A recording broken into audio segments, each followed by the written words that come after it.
Good evening, everybody, and welcome to Grizzly Radio Theater. So, as we have been flexing through this time of COVID and all of the different things, we are doing it a little different tonight. If you can see behind me, you can see the cars filled with children.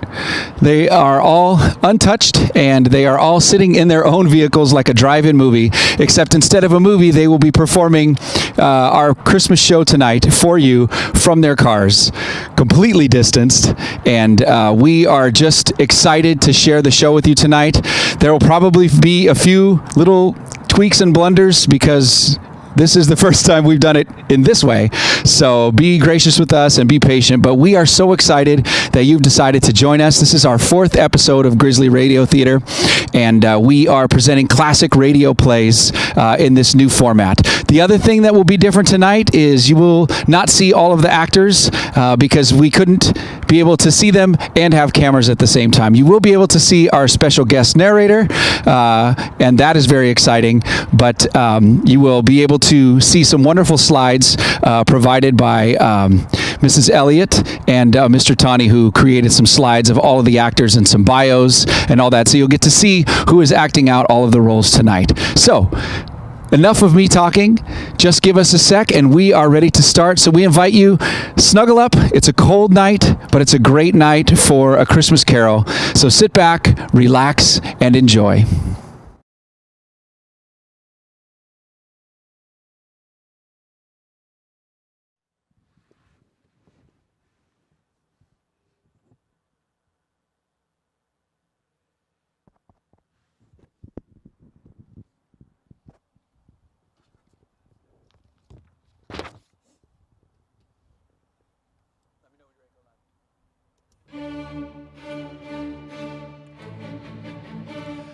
When Charles Dickens presented this little story to the world a little over 100 years ago, he found an instant response in the hearts of people everywhere who saw in it their favorite fictional chronicle of what Christmas is and what Christmas means to all the simple people of the earth. From the day of its first printing, families have been innumerable in which there has remained the unbroken tradition that the reading of a Christmas carol was an item indispensable to a proper observance of one of the most loved holidays.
Who, in a cold and dismal little cell beyond, worked at his ledger.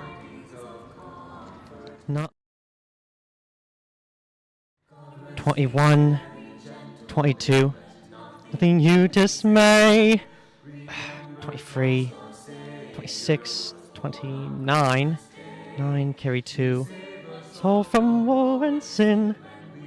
17, 13, 17, 7. Bob Cratchit! Yes, Mr. Scrooge? Stop that infernal caterwauling. Yes, sir. 9, 15, 17. No, that's not right at all. Singing their idiotic Christmas carols at my very door. Go on, get away from my door!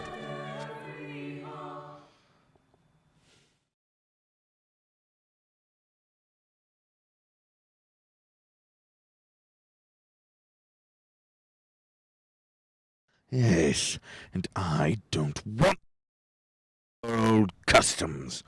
Take your fellow fools and go away. Christmas. Blech! Right, sir. Merry Christmas anyway, sir. Ah.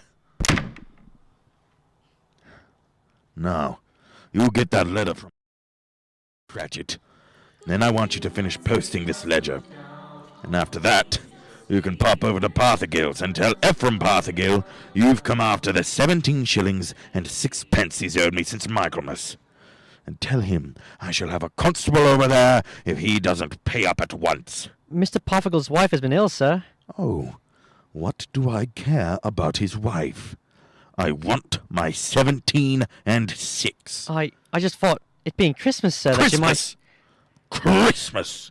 You mention that word to me once more, Bob Cratchit, and I'll... Oh, Merry Christmas! Oh, Merry Christmas, Bob. Merry Christmas, Mr. Fred. God save you, Uncle. Bah! Humbug. Christmas? Humbug? Uncle, now I'm sure you don't mean that. I mean just that. Exactly that.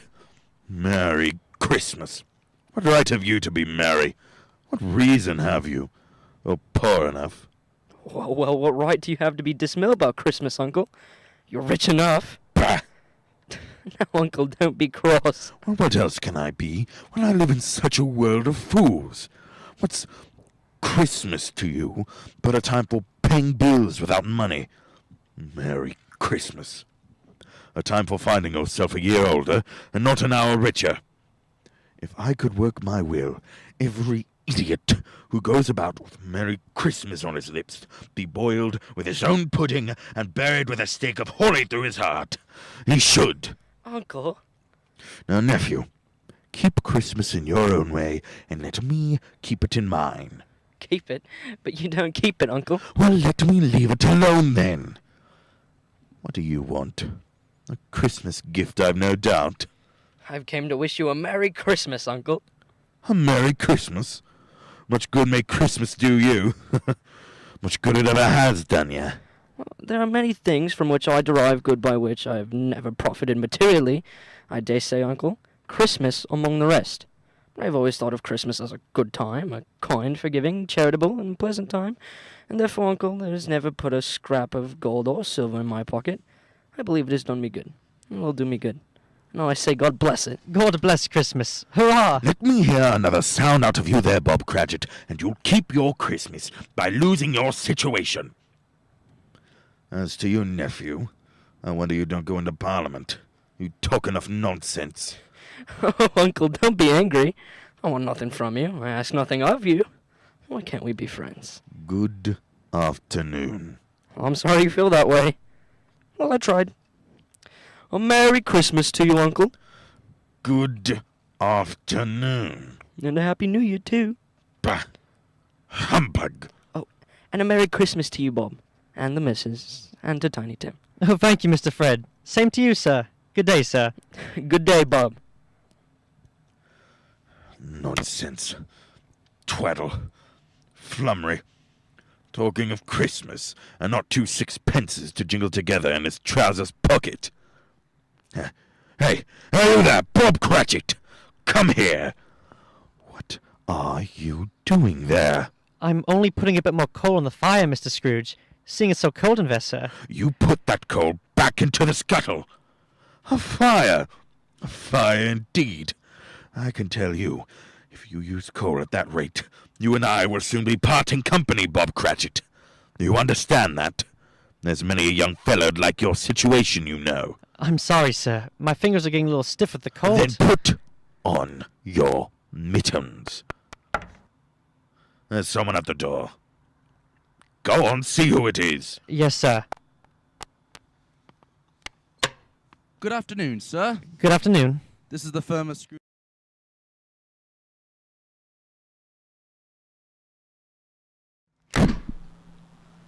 What is it? A gentleman to see you, Mr. Scrooge. Have I the pleasure of addressing Mr. Scrooge or Mr. Marley? Marley's been dead these 7 years tonight. I'm Scrooge. Well now, Mr. Scrooge, at this season of the year, it's only fitting that we, who are more fortunate, should raise a fund to buy the poor some meat and drink and means of warmth. You may not believe it, sir, but many thousands are now in want of common necessities. And hundreds of thousands are in want of the simplest comforts. Are there no prisons? Well, there are plenty of prisons, sir. And the workhouses? They're still in operation, I trust. I wish I could say there are not, but they are, sir. The treadmill and the poll are in full vigor, then? Both very busy, sir. Ah, I'm glad to hear that. I was afraid, from what you said at first, that something had occurred to stop them in their useful course.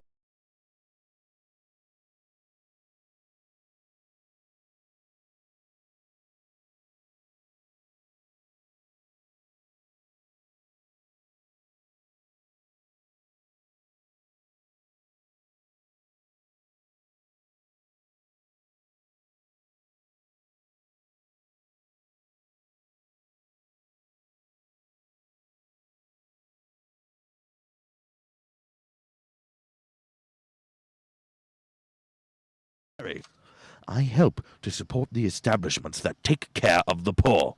They cost enough. Let those who are badly off go there. Many can't go there, sir, and many would rather die. Then my advice for them is to do so and decrease the surplus population. Besides, I've only a word for it that all this is so. It's the truth, Mr. Scrooge. Well, so be it then. It's not my business. It's enough for a man to understand his own business and not to interfere with other people's. Mine occupies me constantly. Good afternoon, sir. I quite understand. Mr. Scrooge, good afternoon. Cratchit! Out. Yes, sir. This way, sir, please. Sir, I couldn't help overhearing. I should like to contribute tuppence. Cratchit! Yes, sir. It isn't much, but it's all I can afford. But there are others in worse situations than I. You're a generous fellow. I wish I might say so of your employer. Cratchit! Yes, sir. Good afternoon, sir. Good afternoon. Cratchit! Merry Christmas. Merry Christmas. Yes, sir. Close the door! Yes, sir.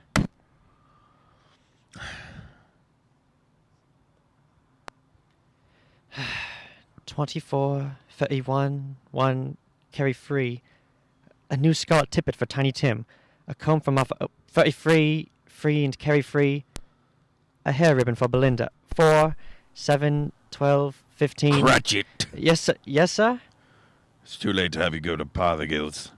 You'll be closed up for Christmas like these other fools. You may as well close up the place now. Yes, sir. It is getting a little dark. Hard to see the figures. I suppose you'll want the entire day tomorrow. If it's quite convenient, sir. It's not convenient. It's not fair either. But I suppose I can't do anything about it. If I was to stop half a crown of your wages, you'd think yourself very ill-used, I'll be bound. Well, sir, But you don't think me ill-used when I pay a day's wages for no work. It's only once a year, sir. Once a year? Once a year indeed. Fine excuse for picking a man's pocket every 25th of December. But I suppose there's no good talking. Must have the whole day. Well, see that you're here all the earlier the next morning. You understand? I will, sir. I will indeed. Good night, sir, and Merry Christmas. Bah! Merry Christmas. Bah!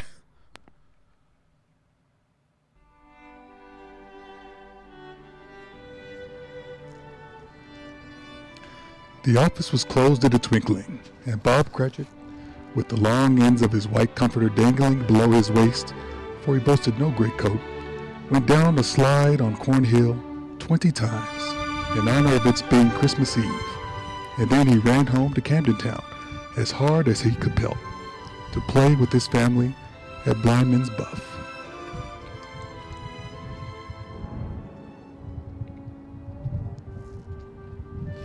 Scrooge, on the other hand, took his melancholy dinner in his usual melancholy tavern, having read all the newspapers and spent the rest of his evening with his banker book, went to his dismal house. Darkness is cheap, and Scrooge liked it.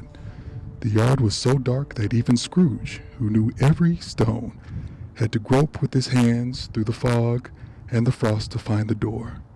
Scrooge walked through his rooms to see that all was right. Sitting room, bedroom, lumber room, all of this as it should be.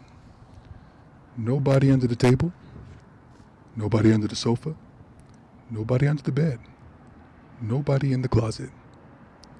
Closed the door. He locked himself in. He double-locked himself in and took off his cravat, put on his dressing gown and slippers and his nightcap, and sat down before the fire to take his gruel.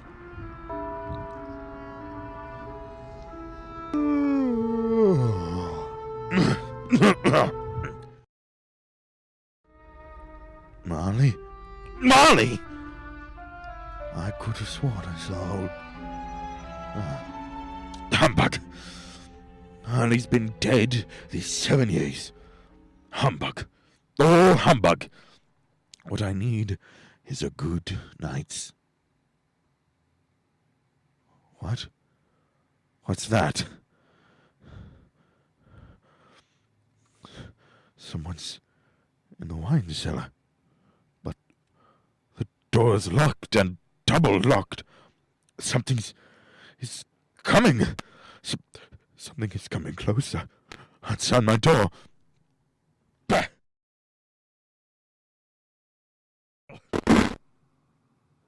Ebenezer Scrooge! Ebenezer Scrooge! Molly! Oh no.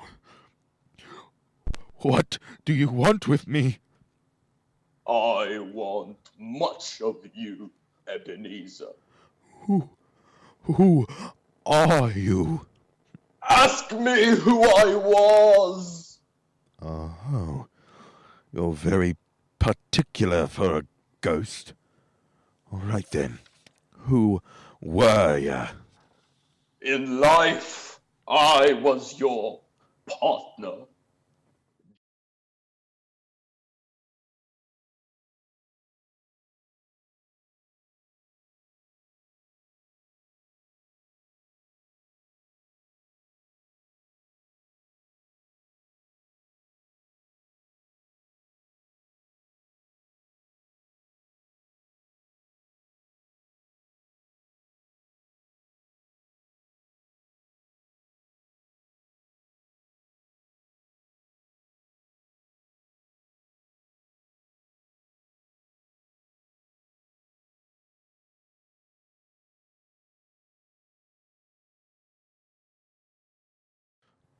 You can't be a ghost. You may be an undigested bit of beef, or a blot of mustard, or a crumb of cheese, a fragment of an underdone potato. There may be more gravy than grave about you. Whatever you are, humbug, I tell ya, humbug! I do believe in you. You are a ghost, Jacob. Thank you. But why? Why do you walk the earth, Jacob? Why do you come to me? It is required of every man that the spirit within him should walk abroad among his fellow men, and travel far and wide to witness what it cannot share, but might have shared on earth and turn to happiness. But tell me, Jacob, what is that chain you wear around you? I was a chain I forged in life. I made it link by link and yard by my own free will. Is its pattern strange to you, Ebenezer? Cash boxes, keys and padlocks, ledgers and purses. Yours was as heavy and as long as this. 7 years ago. You have labored on it since, Ebenezer. Old Jacob, speak comfort to me, Jacob. Comfort I have none to give. I cannot rest, I cannot stay, I cannot linger. Weary journeys lie before me. You travel fast. Yes, Ebenezer. On the wings of the wind. 7 years dead, and traveling all the time. 7 years, Ebenezer! 7 years of remorse. Ebenezer, do you know that no space of regret can make amends for one's life's opportunities misused? But you were always a good man of business, Jacob. Business! Mankind was my business. Charity, mercy, benevolence, they were all my business. The dealings of my trade were but a drop of water in the comprehensive ocean of my business. Jacob, don't take on so now, Jacob! Listen to me, Ebenezer. I'll listen to you, Jacob. Go on, Jacob, now. Speak to me, but don't be so flowery. Ebenezer, I am here to warn you that you have yet a chance of hope of escaping my fate. Do you hear that, Ebenezer? Yes, Jacob. Yes, you are always a good friend to me, Jacob. Thanks, Jacob. But go on. How shall I escape? I'm afraid, Jacob. You will be haunted by 3 spirits. Is that the only chance and hope, Jacob? It is your only chance and hope. Well, then, I think I'd rather not. Without their visits, you cannot hope to shun the path I tread. Expect the first tomorrow, when the bell tolls 1. Couldn't I take 'em all at once and have it over, Jacob? Ebenezer! Look that for your own sake. You remember what has passed between us. Remember, when the bell tolls 1, look for the first spirit. Marley! Jacob Marley!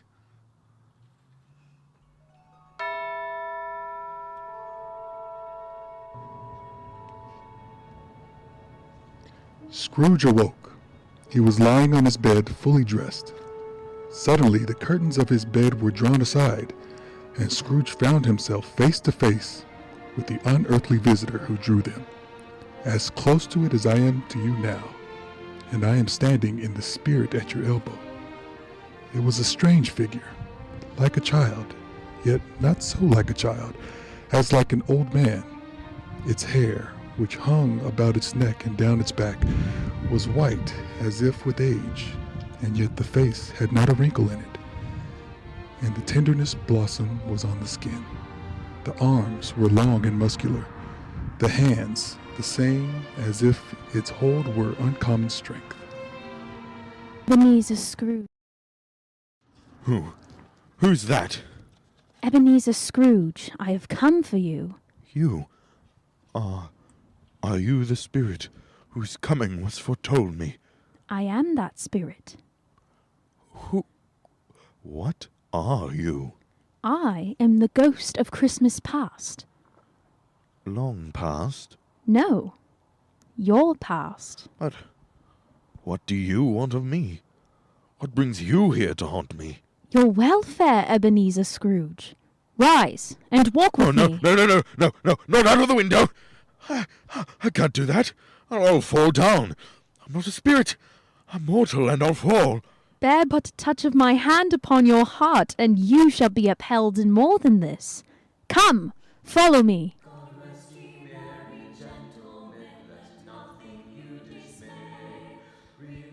Where are we?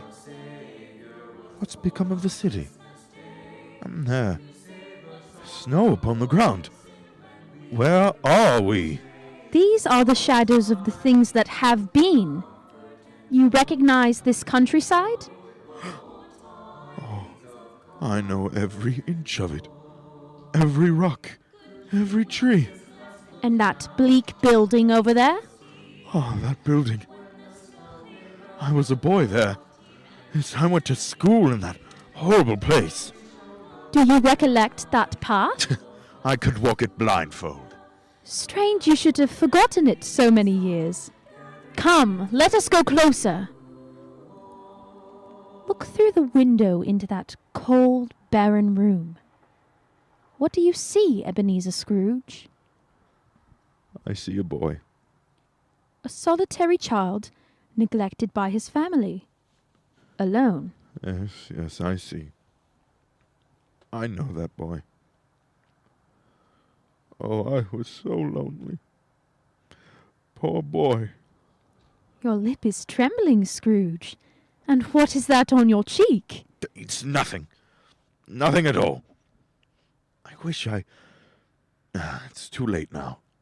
What's the matter? Nothing. The waifs came to my door singing Christmas carols last night. There was a boy like that among them. A poor, pale, thin little boy in a ragged coat. I should like to have given him something, that's all. Is that all? Come, Ebenezer Scrooge, let us see another Christmas.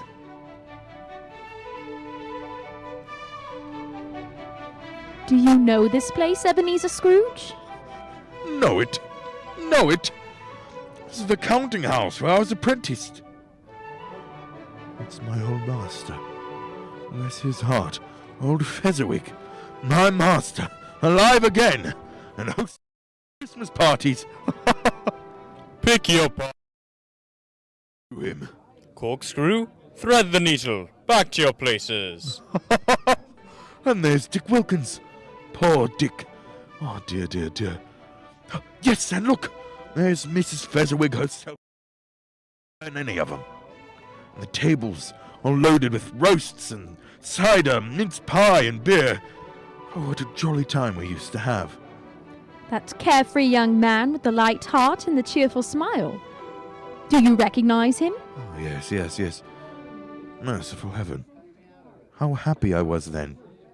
A small matter for old Fezziwig to make those silly folks so full of joy. Small matter. Small indeed. Isn't it? He has spent only a few pounds of your mortal money. Is that so much that he deserves praise? It's not that. It's not that, Spirit. Old Fezziwig has the power to make us happy or unhappy, to make our service light or heavy. This power lies in words and looks and in things so tiny that it's impossible to count them up.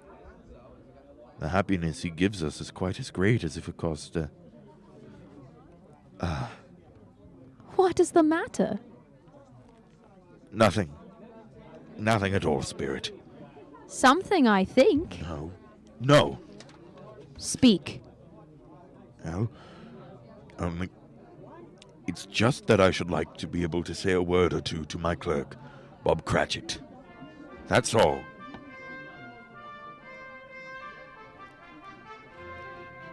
My time grows short, and yet we have another journey to make. Where now? Come. This is our last visit to the past, Ebenezer.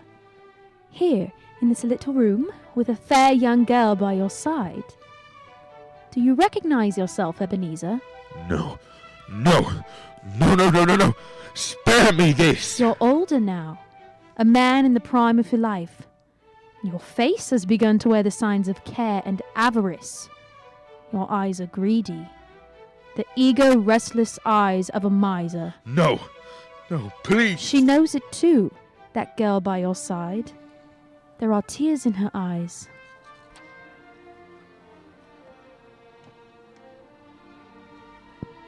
It matters little to you.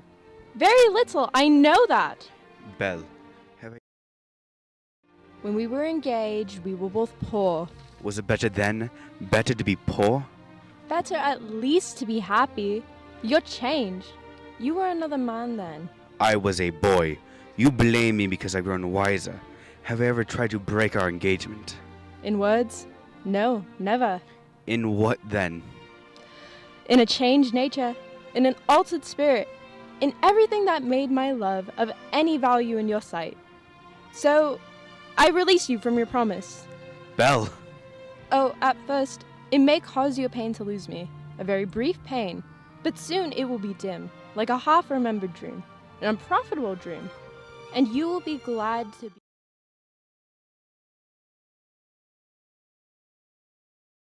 For the love of whom you once loved. That's enough. Show me no more. Take me home. These were the shadows of the things that have been. They are what they are. Do not blame me. No. No more. No more. One shadow more. Come. Do you see this man, Ebenezer Scrooge? This man might have been you, and the woman beside him your wife. And that girl might have been your daughter, Ebenezer Scrooge. She might have called you father. She might have been a springtime in the haggard winter of your life. Spirit, let me go. Show me no more. Listen now, while they speak, Ebenezer.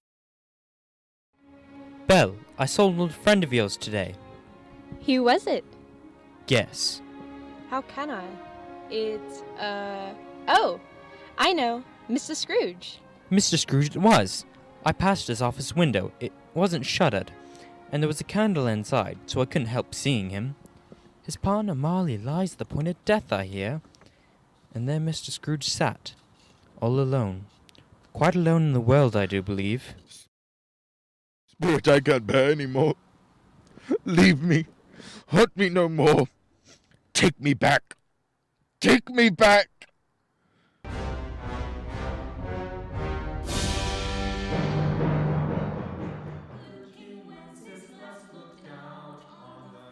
You are listening to Grizzly Radio Theater, bringing you tonight our presentation of Charles Dickens' A Christmas Carol. We are now going to take a short intermission, and we have a couple of wonderful announcements, including some artwork from our art students, as well as some information about some upcoming shows in the area, including some friends of ours from Chaffey College, as well as Lauren Mary Bell Nagy, who has assisted directed tonight's show, who's also going to be in a performance. And at the very end, we invite you to check out a very special charity that we're hoping, instead of donating to our program tonight, you would consider supporting one at a time. So, all that being said, we hope that you enjoy intermission.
sooner, I mean, look at these little kids. The sooner the better. Come tomorrow, we'll cover it. The sooner the better. I mean, I don't want these little kids to be sick anymore. Just let them know we're gonna try and get the filters up here as soon as possible. Every 90 seconds, a child dies from water-related illnesses. Imagine your child having the stomach flu every day of their life. My name is Sean Kapoff, and I'm the Executive Director at One at a Time. And currently, right now, there is a global water pandemic, meaning that people are in desperate need of access to clean drinking water. And so we're on mission to help provide those families to gain access to clean drinking water. And we do that by empowering local leaders in the community with water filtration kits. And those water filtration kits will provide a family access to clean drinking water for the next 10 to 20 plus years.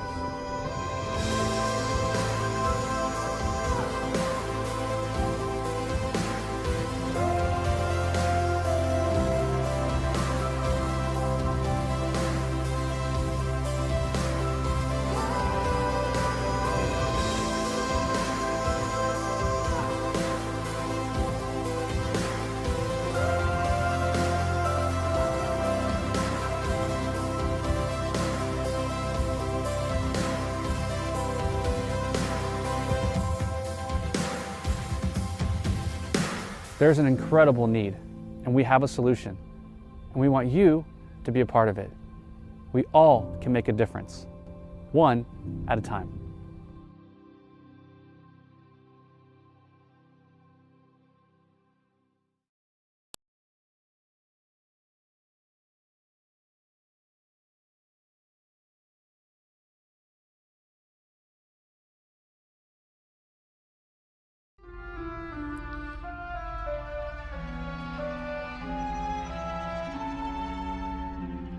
And now, back to Grizzly Radio Theater and our presentation of A Christmas Carol.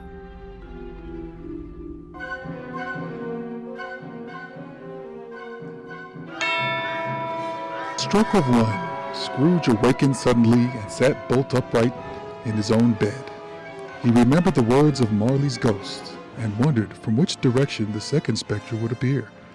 At that moment, nothing between a baby and a rhinoceros would have astonished him very much.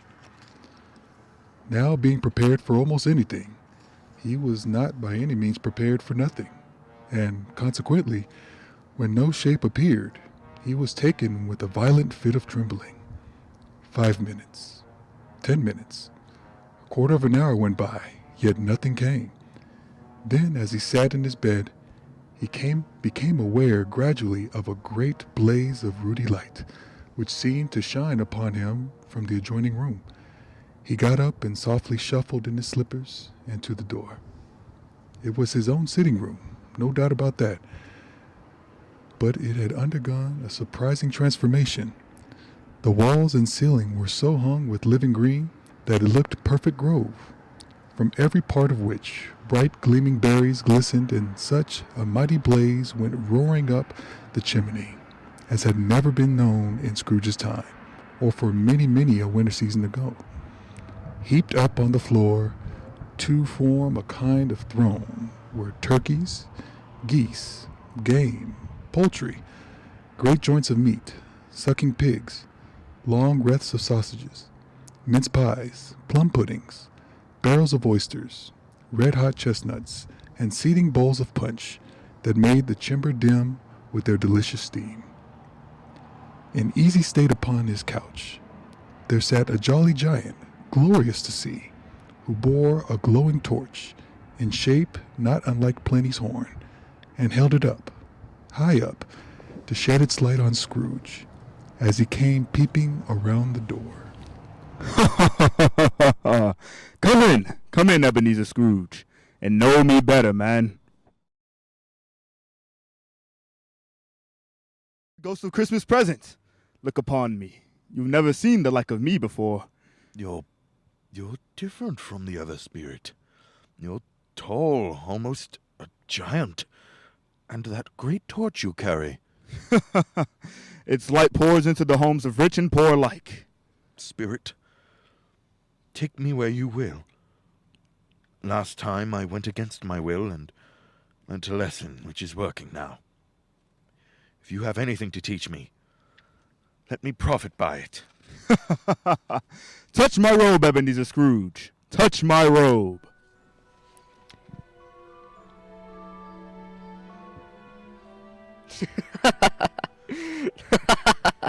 I know that laugh. It is my nephew, Fred. Have we come to his house, then? Look and see. There's a great merrymaking and joy here tonight. And he said Christmas was a humbug. As I lived. He believed it too. More shame for him, Fred. He's a comical old fellow, that's the truth. Not so pleasant as he might be. However, his offensive carried their own punishment, and I have nothing to say against him. I'm sure he is very rich, Fred. At least you always tell me so. What of that, my dear? His wealth is of no use to him. He don't do any good with it. He don't make himself any comfortable with it either. And he hasn't the satisfaction of thinking that he's ever going to benefit us with it. I have no patience with him. Oh, I have. I am sorry for him. I couldn't be angry with him if I tried. Who suffers by his own whims? Himself always. And he takes it into his head to dislike us, and he won't come and dine with us. What's the consequence? He don't lose much of a dinner. Indeed, I think he loses a very good dinner. Is that a smile that has crept across your face? Look there, Spirit. They plan to play a new game. 1 half-hour, Spirit, only one. It was a game called Yes and No, where Scrooge's nephew had to think of something, and the rest would find out what. He only answering to their questions yes or no, as the case was. The brisk fire of questioning to which he was exposed elicited from him that he was thinking of an animal. A live animal, rather a disagreeable animal, a savage animal, an animal that growled and grunted sometimes, and talked sometimes, and lived in London, and walked about the streets, and wasn't made a show of, and wasn't led by anybody, and didn't live in a menagerie, and was never killed in a market, and was not a horse, or an ass, or a cow, or a bull, or a tiger, or a dog, or a pig, or a cat, or a bear. At every fresh question that was put to him, his nephew burst into a fresh roar of laughter, and was so inexpressibly tickled that he was obliged to get up off the sofa and stamp. At last, Scrooge's niece, falling into a similar state, cried out, I have found it out. I know what it is, Fred. I know what it is. What is it? It's your Uncle Scrooge. It most certainly is. He has given us plenty of merriment, I am sure. It would be ungrateful not to drink to his health. Here is a glass of mulled wine ready at our hand at the moment, and I say...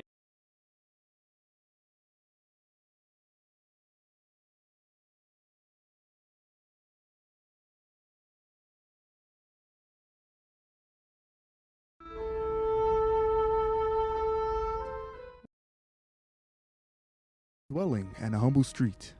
It's humble enough. Yet there is happiness there. Who are these people? Who's that woman and the children? These are the family of your clerk, Bob Cratchit. His wife, dressed in a twice-turned gown, but brave in ribbons, laying the table for their Christmas dinner. And there assisting her is her daughter Belinda.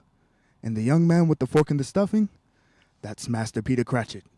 And the 2 little Cratchits. Listen, Scrooge. Mother, do you want me to set the table over there? Put it over there's fine. Over there? Okay. Where's the napkins, Mum? On the table, on the counter. All right. Here's Martha, Mother. Oh, Martha, Martha! Martha! Why, bless your heart alive, Martha, my dear. Merry Christmas to you. Merry Christmas, Mother. Merry Christmas! How late you are, my dear. Oh, we'd a great deal.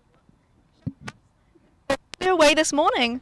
Well, never mind so long as you're here now. Sit ye down before the fire and have a warm, Lord bless ye. Where's Father? He's been to church with Tiny Tim. They'll be along directly. How is Tiny Tim, Mother? Any better at all? Sometimes I think he is. And sometimes I think, oh dear God, if anything should happen to Tiny Tim. Mother! You mustn't think such a thing. Oh, here they are. They're here. Look over there. There's Tiny Tim. Merry Christmas, everybody. Martha, welcome, my dear. Merry Christmas, Father and Tim. Merry Christmas, Martha. Oh, Tim, you darling. Oh, Father, I'm so... We're so glad to have you, Martha.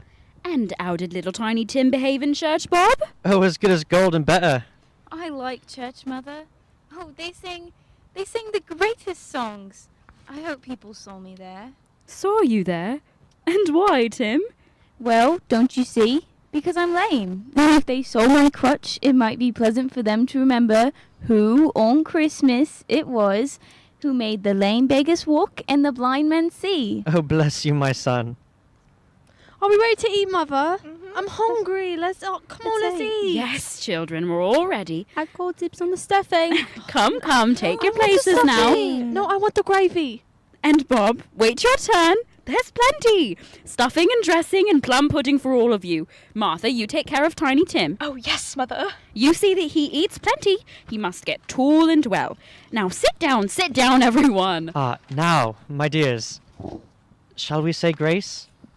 Loving Father, help us remember the birth. Tell me if Tiny Tim will live. I see a vacant seat and a crutch without an owner, carefully preserved. Oh, no. Kind spirit, say he'll be spared. Say he'll live. If these shadows remain unaltered by the future, Ebenezer, the child will die. And Christmas evening bring us to our... Forgiving and forgiven. For Jesus' sake, Amen. Amen. Let's eat. And now, my dears, with such a dinner, a toast, a Merry Christmas to us all, and God bless us. Amen. God bless us, everyone. And now, to Mr. Scrooge. Oh, not Mr. Scrooge. I give you a toast to Mr. Scrooge, the founder of the feast. Oh, the founder of the feast, indeed, who pays you all of 15 shillings a week. I wish I had him here. I'd give him a piece of my mind to feast on, and I hope he'd have a good appetite for it. Oh, my dear, the children. Christmas Day. Well, it should be Christmas Day, I'm sure, on which one drinks the health of such an odious, stingy, unfeeling man as Mr. Scrooge. You know he is, Bob. Nobody knows it better than you, poor fellow. My dear, Christmas Day. I'll drink his health for your sake and the day's, not for his. Long life to him. A Merry Christmas and a Happy New Year. He'll be very merry and happy, and I have no doubt. And I say, God bless him too, Mother. And everyone. Yeah, God bless him. God bless Mr. Scrooge.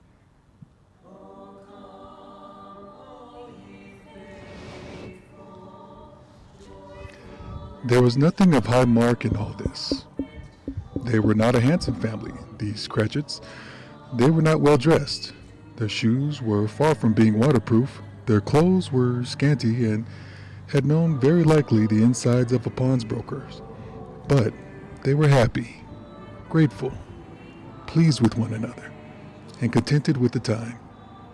When at last they faded, Scrooge had his eye upon them, and especially on Tiny Tim, until the last.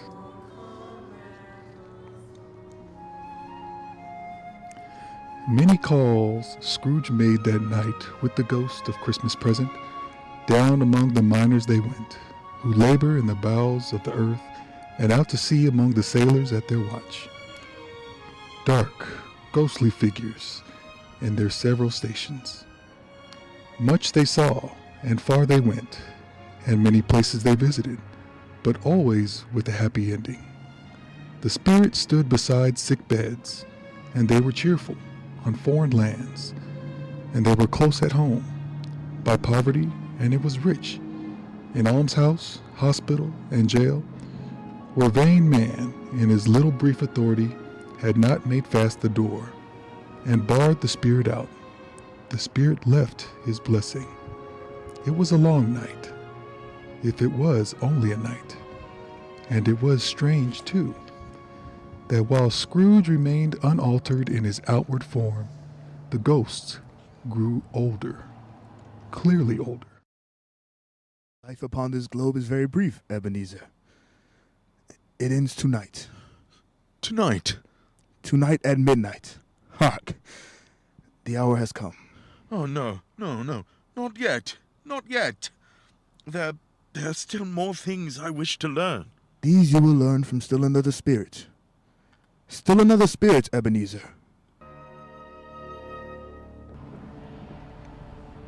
Scrooge looked up about him for the ghost. It had vanished, and he found himself once more in his bed, in his dressing gown and his nightcap on his head. He heard the clock strike, and then he remembered the prediction of old Jacob Marley, and lifting up his eyes, beheld the third spirit.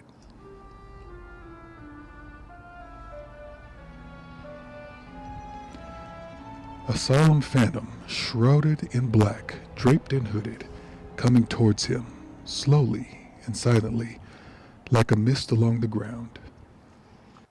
I know. You are the ghost of Christmas yet to come. You will show me the shadows of things that have not happened, but will happen in the time before us. Answer me, spirit, ghost of... I fear you more than any spectre I've seen. Yet I know your purpose is to do me good, and as I hope to live to be another man from what I was, lead on, lead on. Night's waning fast and time's precious.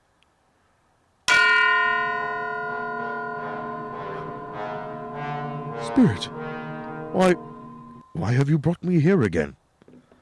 Here to Bob Cratchit's home. It's not the same, what? Why is it so quiet?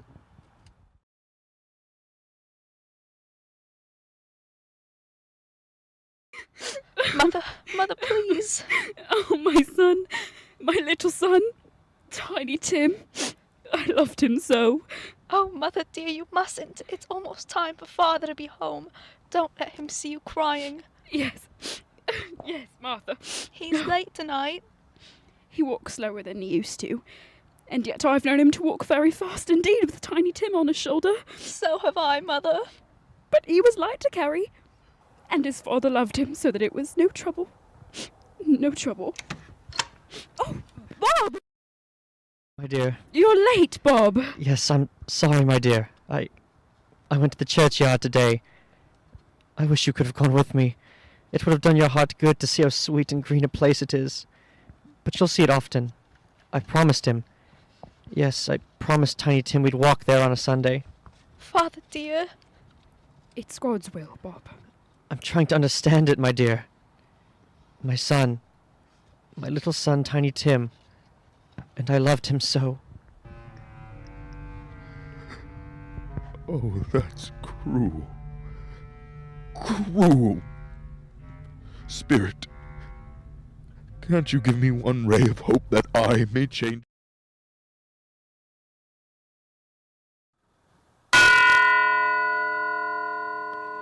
Where are you taking me now?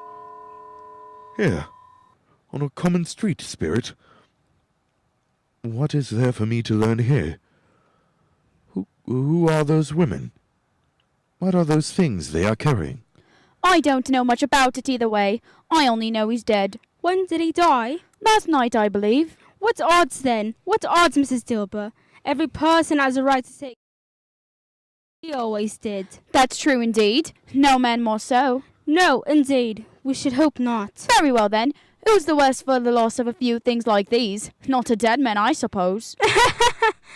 No, indeed. If he wanted to keep him after he was dead, a wicked old screw, why wasn't he natural in his lifetime? If he had been, he'd have had somebody to look after him when he was struck with death, instead of lying gasping his last there, alone by himself. It's the truest word that was ever spoke. It's a judgment on him. I wish it was a little heavier judgment. Now, what do you call this? Bed curtains? You don't mean to say you took him down rings at all, with him lying there? Yes, I do. Why not? And his blankets? Whose else's do you think? He isn't likely to I hope he didn't die of anything catching. Don't you be afraid of that. I ain't so fond of his company that I'd loiter about him for such things if he did. Spirit, help me. Who is this man that died? Is there no one to follow him to the grave? Perhaps they'll give him a green grave at least, like poor Tiny Tim. Perhaps... Spirit, where are we now? Merciful heaven! A churchyard, overrun by grass and weeds, choked with too much burying. Desolate, lonely, crumbling gravestones. Spirit, before I draw nearer to that gravestone, answer me one question. Are these shadows of things that will be, or are they shadows of things that may be only? Will you not speak to me, Spirit? What is that grave to which you point? Now I see it. There's writing on that stone. The name on the gravestone is Ebenezer Scrooge. Ebenezer Scrooge! Oh, no, Spirit! No! Hear me! I'm not the man I was! Why, show me this, if I'm past all hope. Tell me that I can change these dreadful shadows you've shown me by an altered life. Or on a Christmas in my heart. I'll try to keep it all the year. I'll live in the past, the present, and the future. And I'll not shut out the lessons that they teach me. Tell me, Spirit, oh, go on, tell me. Tell me that I can sponge away the writing on that stone, Spirit. I beg you.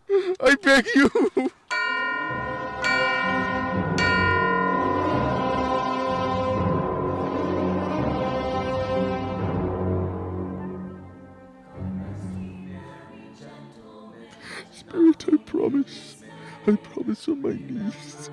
I promise.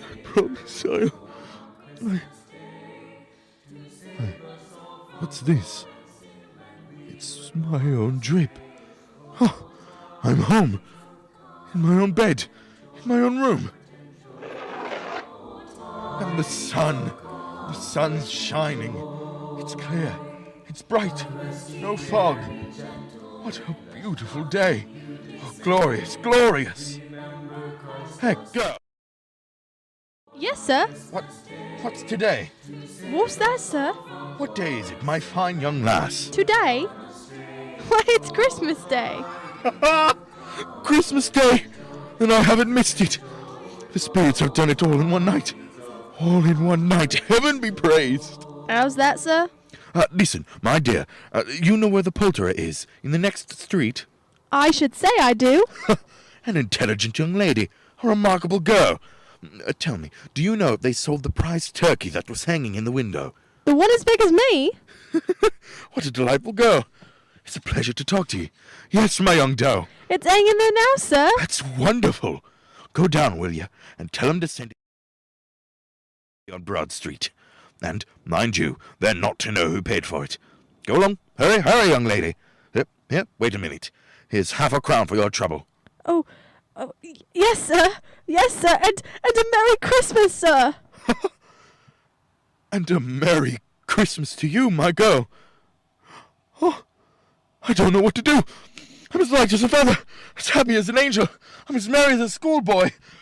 Merry Christmas! A Merry Christmas to everybody. A Happy New Year to all the world. Hello! My dear sir, how do you do? I beg your pardon? You, sir, aren't you the gentleman who came to my office in regard to that charity? Why, yes, sir. A Merry Christmas to you. Yes, sir. Allow me to ask your pardon, sir. And will you have the goodness to accept... I prefer to whisper this. What? But Lord bless me, my dear Mr. Scrooge, are you serious? If you please. No, not a farthing less. A great many back payments are included in it, I assure you. Will you do me that favour? Well, my dear sir, I don't know what to say to such munificence. No, don't say anything, please. Come and see me. Will you come and see me? I will indeed. Thank you. I am much obliged to you. I thank you 50 times. Bless you. Merry Christmas. Next morning, Scrooge was early at his office. He went early for a reason. If he could only be there first, and catch Bob Cratchit coming late. That was the thing he'd set his heart upon. And he did it. Yes, he did. The clock struck 9. No Bob. A quarter past. No Bob. Scrooge sat with his door wide open that he might see him coming in. At last he came, his hat off, and before he opened the door, his comforter too. He was on the stool in a jiffy, driving away with his pen, as if he were trying to overtake 9 o'clock. 50. And carry the 1, 24, and carry the 2, 31, and 8, and 9. Hello, you Cratchit. Yes, sir? Step this way, Cratchit, if you please. Cratchit, what do you mean by coming in at this time of day? Why, I'm very sorry, sir. I am behind my time. You are. Yes, I think you are. Oh, it's only once a year, Mr. Scrooge. It shall not be repeated. I was making rather merry yesterday, sir. I'll tell you what, my friend. I'll not stand for this sort of thing any longer. And therefore, Bob Cratchit, I'm about to raise your salary. Mr. Scrooge? Self, sir? No. No, thank heaven. I'm not quite myself. Merry Christmas, Bob. Merry Christmas, my good fellow. A merrier Christmas than I've given you in many a year. I shall raise your salary, and we'll see what we could do for Tiny Tim and the rest of your family. Huh? We will discuss it this very afternoon over a Christmas bowl of smoking bishop. Bob, make up the fire. Make it up and buy another coal scuttle before you dot another I, Bob Cratchit. Scrooge was better than his word. He did it all, and infinitely more. To Tiny Tim, who did not die, he was a second father. He became as good a friend, as good a master, as good a man, as the good old city knew, or any other good old city, town, or borough in the good old world. Some people laughed to see his alteration in him, but he let them laugh, and little heeded them. His own heart laughed. That was quite enough for him. He had no further intercourse with spirits, but lived upon the total abstinence principle. Ever afterwards, it was always said of him that he knew how to keep Christmas well, if any man alive possessed the knowledge. May that be truly said of us, of all of us, and so, as Tiny Tim observed. That's us, everyone! Joy to the world, the Lord doth receive a King. You have just listened to our presentation of Charles Dickens' A Christmas Carol. We'd like to thank you all so much for joining us tonight, and we just want to wish you all a very Merry Christmas and Happy Holidays. And once again, thank you for joining us. Stay safe, and we will see you in the new year.